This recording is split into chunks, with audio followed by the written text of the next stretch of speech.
Hello, അസ്സലാമലൈക്കും. എന്തൊക്കെയുണ്ട് വിശേഷം?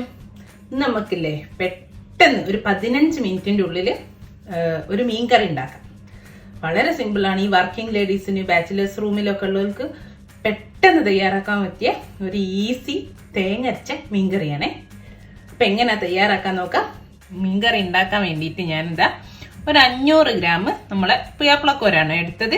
ഇവിടെ ഇനി സുൽത്താൻ ഇബ്രാഹിം എന്ന് പറയും നമ്മളെ കോര. ഒരു വലിയ 3 കോരുണ്ട്, അത് 3ആയിട്ട് കട്ട് ചെയ്താണേ. ഇനി ഇതാ ഞാൻ ഒരു ചട്ടി എടുത്തുകൊണ്ട് അതിലേക്ക് ഒരു നുള്ള്, ഒരു 1/4 ടീസ്പൂൺ എണ്ണല്ല ഉലുവ ചേർത്ത് കൊടുക്കുന്നുണ്ട്.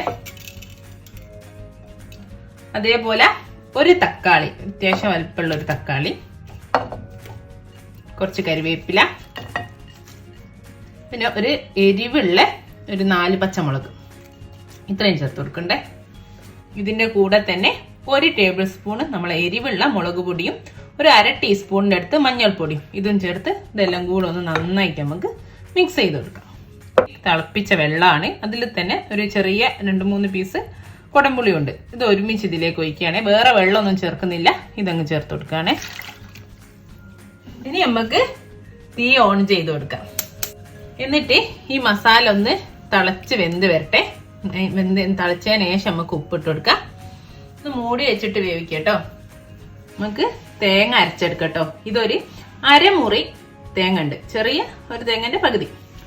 അപ്പൊ ഇതിന്റെ കൂടെ തന്നെ 2 ചെറിയുള്ളി എടുത്തിട്ടുണ്ട്. ഇത് നന്നായിട്ട് ഫൈൻ പേസ്റ്റ്, നന്നായിട്ട് പേസ്റ്റ് ആക്കി നമുക്ക് അരച്ചെടുക്കണം, വെള്ളം ചേർത്തിട്ട് കേട്ടോ. നമ്മൾ കറിക്കൊക്കെ അരിക്കുന്ന പോലെ തന്നെ. ഓക്കെ, ഇതാ നമ്മുടെ മസാല ഒക്കെ വെന്ത് തുടങ്ങിയിട്ടുണ്ട്. ഇപ്പൊ അതാ നല്ലോണം തിളച്ച് ഇനി നമുക്ക് ഉപ്പ് ചേർത്ത് വെക്കാം. ഞാൻ കല്ലുപ്പാണ് ഇട്ട് കൊടുക്കുന്നത്. ഈ മസാല അല്ലേ അധികം കിടന്ന് വേവിക്കരുത് കേട്ടോ. ഇപ്പൊ ഒരു 10 മിനിറ്റ് ആയി, ഇപ്പൊ നന്നായി വെന്തുണ്ട്. നമുക്ക് മീൻ ഇട്ട് കൊടുക്കാം. അധികം വെന്താലേ ഇതെല്ലാം കൂടി ഒരു കറുപ്പ് കളറായി പോകും. ഓക്കെ, നമുക്ക് മീൻ ഇട്ട് കൊടുക്കാം കേട്ടോ. അതിലേക്ക് മീൻ ഇട്ടിട്ട് ഒന്ന് തിളച്ചാൽ മതിയെ, പെട്ടെന്ന് വേവുന്ന മീനാണ്. എന്താ പറഞ്ഞ നമ്മളെ തേങ്ങ അപ്പോഴേക്ക് അരച്ച് റെഡിയാക്കി വെക്കണം. അപ്പൊ ഇതാ നമ്മളെ മീൻ ഇട്ട് നന്നായിട്ടൊന്ന് തിളച്ചിട്ടുണ്ട്. അപ്പോഴേക്കും മീൻ വെന്തോളൂ കേട്ടോ.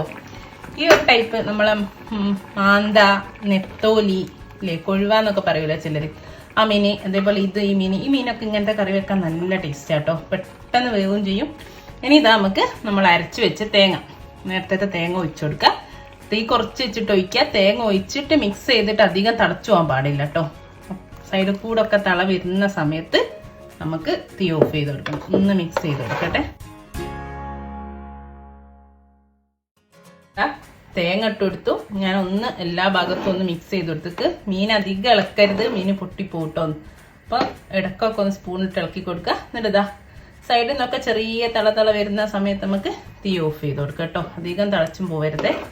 ഉപ്പൊക്കെ വേണമെങ്കിൽ ഉപ്പ് ചേർത്തി കൊടുക്കുക.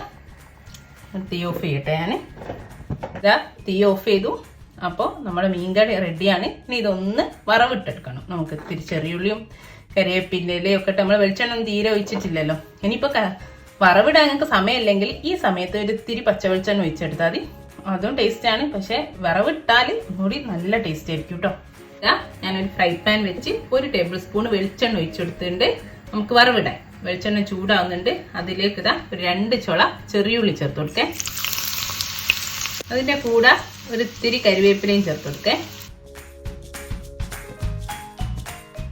ഇതാ നമ്മുടെ ഉള്ളി കരിവേപ്പിലൊക്കെ നന്നായി മുരിഞ്ഞ് വരുന്നുണ്ട്. അപ്പൊ നമുക്ക് തീ ഓഫ് ചെയ്യാം.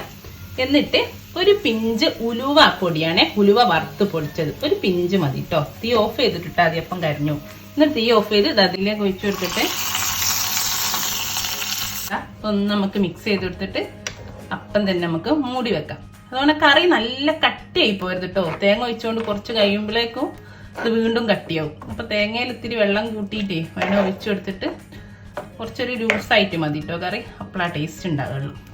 ഒന്ന് ഞാൻ അടിച്ചേക്കട്ടെ. ഇത്രേ ഉള്ളൂ, വളരെ സിമ്പിൾ അല്ലേ. അപ്പൊ എല്ലാരും ഒന്ന് ട്രൈ ചെയ്ത് നോക്കൂ കേട്ടോ. കറി ഉണ്ടല്ലോ നമ്മൾ ഉണ്ടാക്കി വെച്ചിട്ട് കുറച്ച് കഴിഞ്ഞിട്ട് കഴിക്കുമ്പോഴാണ് ഇനി കറക്റ്റ് ആ ഒരു ടേസ്റ്റ് കിട്ടുക. എല്ലാവർക്കും എളുപ്പമാണ്. നമുക്ക് ചോറിന് കൂടെ അടിപൊളി ടേസ്റ്റ് ആയിരിക്കും. അപ്പൊ ഇൻഷാ അല്ലാഹ് ഇതുപോലെ നല്ല ഈസി ഉള്ള ഒരു റെസിപ്പി ആയിട്ട് നമുക്ക് വീണ്ടും കാണാം. Thank you.